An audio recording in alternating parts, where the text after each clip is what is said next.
ಮಾನ್ಯ ಸಭಾಧ್ಯಕ್ಷರಿಗೆ ವಿಶೇಷವಾಗಿ ನಾನು ಧನ್ಯವಾದ ಹೇಳಲಿಕ್ಕೆ ಬಯಸ್ತೇನೆ. ಇವತ್ತು ಬಜೆಟ್ನ ಆಯವ್ಯಯದ ಬಗ್ಗೆ ಭಾಷಣ ಮಾಡಲಿಕ್ಕೆ ಅವಕಾಶ ಕೊಟ್ಟಿದ್ದಕ್ಕೆ ನಿಮಗೆ ಧನ್ಯವಾದಗಳು. ಅದೇ ನಮ್ಮಲ್ಲಿ ಗಾದೆ ಇದೆ ಮಾನ್ಯ ಸಭಾಧ್ಯಕ್ಷರೇ, ಸಾವು ಮನೆಗೆ ಮೊದಲು ಹೋಗ್ಬಾರ್ದಂತೆ, ಬಾಡೂಟಕ್ಕೆ ಕೊನೆಗೆ ಹೋಗ್ಬಾರ್ದಂತೆ. ಬಜೆಟ್ ಭಾಷಣ ನಾನು ಕೊಟ್ರಿ ಅಂತಿಮವಾಗಿ ಮಾತಾಡಿದ್ರೆ ಎಲ್ಲರೂ ಎಲ್ಲ ಮಾತಾಡ್ಬಿಟ್ಟಿದ್ದಾರೆ. ಏನ್ ಮಾತಾಡೋದು ಮಾತಾಡ್ತಾರೆ. ಒಂದು ಮಾನ್ಯ ಸಭಾಧ್ಯಕ್ಷರೇ, ಇವತ್ತು ವಿಶೇಷವಾಗಿ ನಮ್ಮ ಸರ್ಕಾರದಲ್ಲಿ ಎಲ್ಲರೂ ಹೇಳಿರೋಂಥ ಒಂದು ಮಾತಂತೂ ನಿಜ, ಇಡೀ ಭಾರತ ದೇಶ ಮಾತಾಡ್ತಾ ಇದೆ. ಇವತ್ತು ವಿರೋಧ ಪಕ್ಷದವ್ರಿಗೆ ಪಾಪ ಅವ್ರಿಗೆ ಯಾವುದು ದೊಡ್ಡ ಅಸ್ತ್ರಗಳು ಸಿಕ್ಕಿಲ್ಲ ಅವ್ರಿಗೆ, ಅದನ್ನ ನಾವು ವೀಕ್ನೆಸ್ ಆಗಿ ತಗೋಬಾರ್ದು. ಅವರು ವಿರೋಧ ಮಾಡೋದು ಅವ್ರ ಡ್ಯೂಟಿ ಇದೆ, ಮಾಡಂಥದ್ದು ಮಾಡಲಿ. ಬಟ್ ಆದರೆ ಇವತ್ತು ನಮ್ಮ ಸರ್ಕಾರದ ಬಗ್ಗೆ ಒಂದು ವಿಶೇಷತೆ ಏನು ಅಂತಂದ್ರೆ, ಇವತ್ತು ಪ್ರಧಾನ ಮಂತ್ರಿಗಳು ಮೋದಿ ಅವರು, ಅಮಿತ್ ಶಾ ಅವರು ಅವರ ಸಭೆಗಳಲ್ಲೆಲ್ಲ ಕರ್ನಾಟಕ ಸರ್ಕಾರದ ಗ್ಯಾರಂಟಿ ಸ್ಕೀಮ್ಗಳ ಬಗ್ಗೆ ಹೊಗಳಿರಂತ ಮಾತುಗಳನ್ನ ವಿರೋಧ ಪಕ್ಷದವ್ರ ಬಾಯಿಂದ ಕೇಳಿದ್ರೆ ಬಹಳ ಸಂತೋಷ ಆಗುತ್ತೆ ಮಾನ್ಯ ಸಭಾಧ್ಯಕ್ಷರೇ.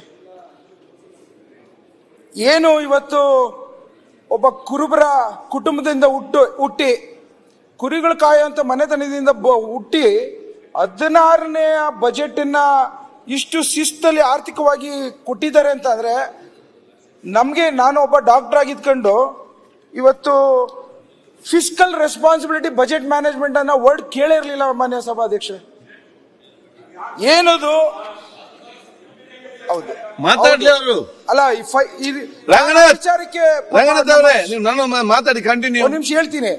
ನಮ್ಗೆಲ್ಲರಿಗೂ financial education is very important ಅನ್ನೋದಕ್ಕೋಸ್ಕರ ಇವತ್ತು ನಮ್ಮ ಮಾನ್ಯ ಮುಖ್ಯಮಂತ್ರಿಗಳು ಸಿದ್ದರಾಮಯ್ಯ ಅವರು ಕೊಟ್ಟಿರೋಂಥ ಬಜೆಟ್ ಇಂದ ತಿಳಿದು ಬಂದಿದೆ.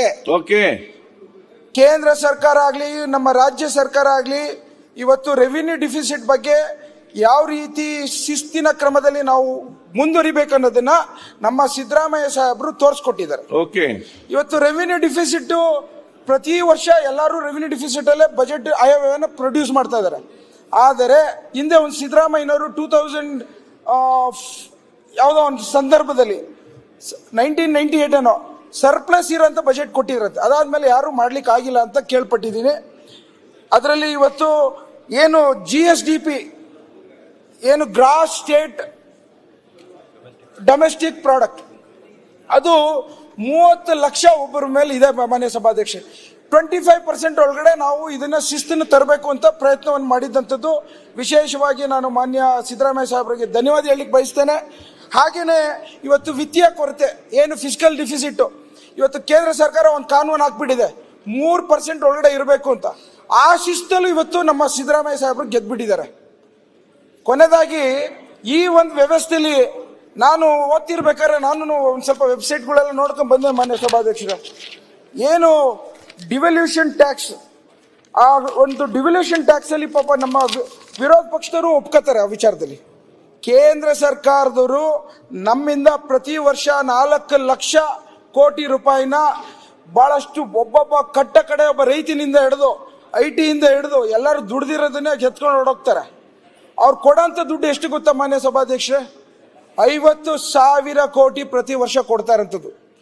ಆ ಕೊಡೋದ್ರ ಜೊತೆಗೆ GST ಅನ್ನೋದನ್ನ ಕಾಣದಂಗೆ ಹಾಕ್ಬಿಡ್ತಾರೆ ಟ್ಯಾಕ್ಸ್ 18%. ಇವ್ರು ಕೊಡೋಂಥ 30,000 40,000 ಕೋಟಿಗೋಸ್ಕರ ನಾವು ಕಾಯ್ಕೊಂಡು ಕೂತ್ಕೊಂಡು ನಮ್ಮ ಬಜೆಟ್ ಅವ್ರ ಮೇಲೆ ಅವಲಂಬಿಸ್ಕೊಳ್ಳೋಂಥದ್ದು ಎಷ್ಟು ವಿಪರ್ಯಾಸ ಅನ್ನೋದು ಬದುಕಾಗ್ಬಿಟ್ಟಿದೆ. ಇವತ್ತು ಮಾನ್ಯ ಸಭಾಧ್ಯಕ್ಷರೇ, ಮೊನ್ನೆ ತಾನೇ ಮಾತನಾಡ್ತಿದ್ರು ಜಮೀರಣ್ಣ ಅವರು, ನಮಗೆ 1.5 lakhs ಅಷ್ಟು ಕೇಂದ್ರ ಸರ್ಕಾರದಿಂದ ಮನೆ ಕಟ್ಲಿಕ್ಕೆ ದುಡ್ಡು ಕೊಡ್ತಾರೆ. ಇವತ್ತು 1.5 ಲಕ್ಷ ದುಡ್ಡು ಕೊಟ್ಟು GST 1.25 ಲಕ್ಷ ದುಡ್ಡನ್ನ ಕತ್ಕೊಂಡು ಹೋಗ್ತಾವ್ರೆ ಮಾನ್ಯ ಸಭಾಧ್ಯಕ್ಷ ಕೇಂದ್ರದವರು. ಇದು ನಮ್ಮ ಐ ಥಿಂಕ್ ಇವರು ವಿರೋಧ ಪಕ್ಷದ ನಮ್ಮ ವಿಜೇಂದ್ರ ಕೂತಿದ್ದಾರೆ, ವಿಜೇಂದ್ರನವರು ಒಪ್ಕೋತಾರೆ ಅನ್ಕೋತೀನಿ.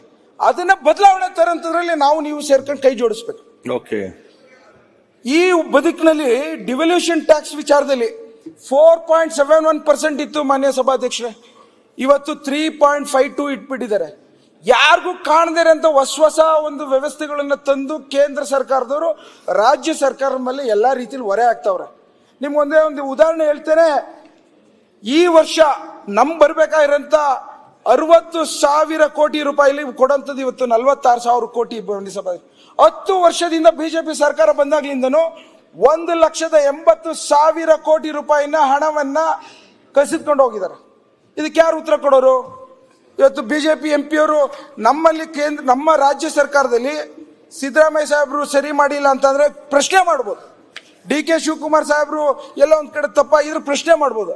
ಆದ್ರೆ ಕೇಂದ್ರ ಸರ್ಕಾರದಲ್ಲಿ ಮೋದಿಯವರು ವಿರುದ್ಧ, ಅಮಿತ್ ಶಾ ವಿರುದ್ಧ ಪ್ರಶ್ನೆ ಮಾಡ್ತಾರಂತ ಅಸಹಾಯಕತೆನೆ ಇವತ್ತು ಬಿಜೆಪಿಯ ಸಂಸದರಲ್ಲಿ ಕಾಣಿಸ್ತಾ ಇರೋಂಥದ್ದು ನೋವು ತಂದಿದೆ ಮಾನ್ಯ ಸಭಾಧ್ಯಕ್ಷರೇ. ಇರ್ಲಿ, ಈಗ ನಾನು ಒಂದು ವಿಚಾರ ಮಾನ್ಯ ಸಭಾಧ್ಯಕ್ಷರೇ, ನನ್ನ ವೈಯಕ್ತಿಕ ಲಾಭ ರಾಷ್ಟ್ರದ ಚಿಂತನೆ ವಿಚಾರದಲ್ಲಿ ಬಂದಾಗ ನಾನು ನನ್ನ ರಾಷ್ಟ್ರ ಪ್ರಮುಖವಾದದಂತ ಅರ್ಪಿಸ್ಕೊಳ್ಳೋಣ. ಇವತ್ತು ನನ್ನ ಜನಾಂಗ, ನನ್ನ ರಾಜ್ಯದ ಪ್ರಶ್ನೆ ಬಂದಾಗ ನಾವು ಯಾವ ರೀತಿ ರಾಷ್ಟ್ರದ ಮುಂದೆ ತಲೆ ತಗ್ಗಿಸ್ಬೇಕು ಹೇಳಿ ಮಾನ್ಯ ಸಭಾಧ್ಯಕ್ಷರು? ದಲಿತರ ಶೋಷಣೆ ಒಂದ್ ಕಡೆ ಆದ್ರೆ, ನನ್ನ ಜನಾಂಗದ ಶೋಷಣೆ ಒಂದ್ ಕಡೆ ಆದ್ರೆ, ಕೇಂದ್ರ ಸರ್ಕಾರದ ಚಿಂತನೆ ವಿಚಾರದಲ್ಲಿ ಬದಲಾವಣೆ ಮಾಡೋಂಥ ಹೋರಾಟ ವಿರೋಧ ಪಕ್ಷದವರಿಂದ ಬೇಕಾಗಿದೆ ಅನ್ನೋದನ್ನ ನಾನು ಅವ್ರ ಮುಂದೆ ಕೇಳ್ಕೊತೀನಿ ಮಾನ್ಯ ಸಭಾಧ್ಯಕ್ಷರೇ. ಇವತ್ತು ಬಡತನ ಒಂದು, ನಾನೊಬ್ಬ ಮತ್ತೊಮ್ಮೆ ಡಾಕ್ಟರ್ ಆಗಿ ಹೇಳ್ತೇನೆ, ಬಡತನನೇ ದೊಡ್ಡ ರೋಗ. Poverty is the biggest illness. ಅದನ್ನ ಯಾವ ರೀತಿ ಬದಲಾವಣೆ ಮಾಡೋದು? ಕೆಲಸ ಮಾಡಿ. ಆ ಕಾರಣಕ್ಕೋಸ್ಕರನೇ ಅವತ್ತು ಮಾನ್ಯ ಸಿದ್ದರಾಮಯ್ಯ ಸಾಹೇಬರು 2013 ಬಂದ ತಕ್ಷಣನೇ ಯಾರು ಹೊಟ್ಟೆ ಹಸ್ಕೊಂಡು ಮಲಗಬಾರ್ದು ಅಂತೇಳಿ ಅನ್ನದ ಭಾಗ್ಯವನ್ನ ಕೊಟ್ಟು ಇಡೀ ದೇಶಕ್ಕೆ ಎಚ್ಚೆತ್ಕೊಂಡಂಗೆ ಮಾಡಿದ್ರು.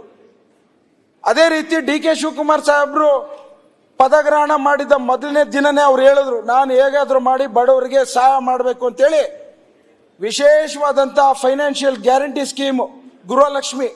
ಇವತ್ತು ಬಹಳಷ್ಟು ಜನ ಆಡ್ಕೋತಾರೆ, 2,000 ರೂಪಾಯಿ ಏನಾಗ್ಬಿಡುತ್ತೆ, 2,000 ಬದಲಾವಣೆ ಏನಾದ್ರು. ನಾನು ನೋಡಿದ್ದೀನಿ ಕಣ್ಣಾರೆ. ಗ್ರಾಮಗಳಲ್ಲಿ, ಹಳ್ಳಿಗಳಲ್ಲಿ ಇವತ್ತು ನಾವು ಇನ್ನೂ 5,000 ಜನಕ್ಕೆ ನಾವು ಮನೆಗಳು ಕೊಡಿಸ್ಲಿಕ್ಕೆ ಬಹಳಷ್ಟು ಹೋರಾಟ ಮಾಡ್ತಾ ಇದ್ದೀವಿ. ಕುಟುಂಬದವ್ರು ಗುಡಿಸ್ಲಲ್ಲಿದ್ದಾರೆ, ಅವ್ರಿಗೆ 24,000 ರೂಪಾಯಿ ಪ್ರತಿ ವರ್ಷ ಕೊಟ್ರೆ ಆ ಬದುಕಿನ ಬದಲಾವಣೆ ಬೆಳಕನ್ನು ನೋಡ್ಬೇಕು ಅಂದ್ರೆ ಯಾರು ಬೆಂಗಳೂರಲ್ಲಿ ಬಂದು ನೋಡ್ಬೇಕು ಮಾನ್ಯ ಸಭಾಧ್ಯಕ್ಷ. ದಯವಿಟ್ಟು ಗ್ಯಾರಂಟಿ ಸ್ಕೀಮ್ ಗೃಹಲಕ್ಷ್ಮಿ ಬಗ್ಗೆ ಯಾರು ವಿರೋಧ ಮಾಡಿದ್ರೆ ಆ ಶಾಪ ತಟ್ಟುತ್ತೆ ಅನ್ನೋ ಮಾತನ್ನು ಹೇಳಲಿಕ್ಕೆ ಇಚ್ಛೆ ಪಡ್ತೇನೆ. ಇವತ್ತು ಒಂದು ಚಾಲೆಂಜ್ ಕೊಡ್ತೇನೆ, ಯಾರಾದ್ರೂ ಮುಂದಿನ ಸರ್ಕಾರ ಯಾವ್ದು ಬದಲಾವಣೆ ಆದ್ರೂ ಯಾರು ಗ್ಯಾರಂಟಿ ಸ್ಕೀಮ್ ನಿಲ್ಲಿಸ್ಲಿಕ್ಕೆ ಆಗಲ್ಲ ಅನ್ನೋ ಮಾತನ್ನು ಹೇಳಲಿಕ್ಕೆ ಇಚ್ಛೆ ಪಡ್ತೇನೆ ಮಾನ್ಯ ಸಭಾಧ್ಯಕ್ಷ. ಓಕೆ. ನ್ಯೂಸ್ ಫಸ್ಟ್, ನಿರ್ಭೀತಿಯಿಂದ ನಿಮ್ಮ ಪರವಾಗಿ.